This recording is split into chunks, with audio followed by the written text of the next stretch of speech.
মার্কিন president Donald ট্রাম্পকে ঘিরে ইরানের এক সাবেক আইআরজিসি কমান্ডারের বিস্ফোরক মন্তব্যে নতুন করে উত্তপ্ত হয়ে উঠেছে আন্তর্জাতিক অঙ্গন। তার দাবি, হোয়াইট হাউসে ঢুকেই ট্রাম্পকে হত্যা করার সক্ষমতা রয়েছে ইরানের। মন্তব্যটি ঘিরে চলমান যুক্তরাষ্ট্র ইরান উত্তেজনা আরও বেড়েছে, কিন্তু এখন নীরব ওয়াশিংটন। বিস্তারিত জানাচ্ছেন সাদিয়া সিদ্দিকা।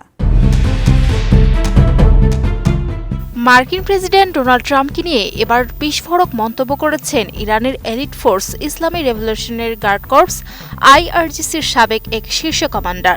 তার দাবি, ইরান যদি প্রয়োজন মনে করে তবে মার্কিন প্রেসিডেন্টের সরকারি বাসভবন হোয়াইট হাউসের ভেতরে প্রবেশ করেই ট্রাম্পকে হত্যা করার পূর্ণ সক্ষমতা তেহরানে রয়েছে।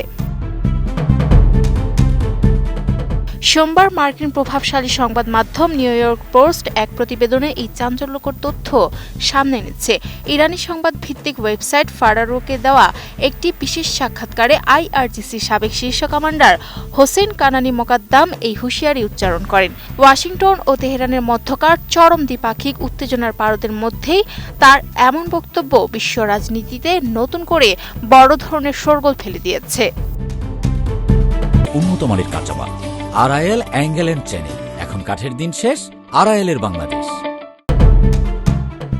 সাক্ষাৎকারে কানানি মোকাদ্দাম অত্যন্ত দৃঢ়তার সঙ্গে দাবি করেন, যদি ডোনাল্ড ট্রাম্পকে হত্যা করাই ইরানের মূল উদ্দেশ্য হয়ে থাকে তবে ইসলামী প্রজাতন্ত্র ইরান তা বাস্তবে রূপ দিতে সম্পূর্ণ সক্ষম।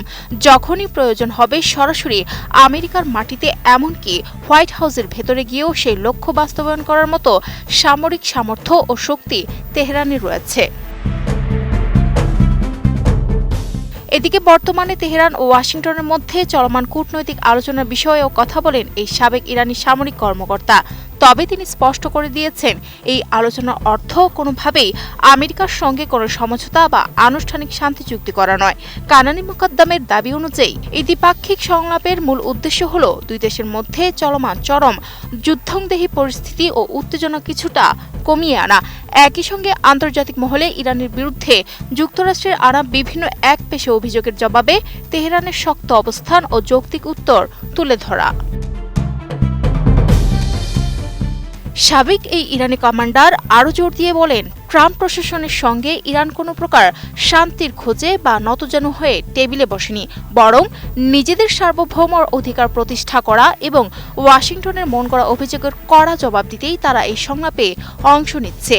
একই সঙ্গে মার্কিন আগ্রাসনের বিরুদ্ধে যথাযথ প্রতিশোধ ও পাল্টা আঘাত হানার বিষয়টি এখনও ইরানের নীতিতে সক্রিয় বিবেচনা রয়েছে বলে তিনি সাফ জানিয়ে দিয়েছেন। তবে আইআরজিসির সাবেক এই কমান্ডারের এমন সরাসরি ও ভয়ঙ্কর হুমকির পরও এখন পর্যন্ত নীরব রয়েছে ওয়াশিংটন। এই বিস্ফোরক বক্তব্যের বিষয়ে মার্কিন প্রশাসন কিংবা হোয়াইট হাউসের পক্ষ থেকে তাৎক্ষণিক কোনো প্রতিক্রিয়া বা পাল্টা মন্তব্য পাওয়া যায়নি। Sadia Siddika, ATN news.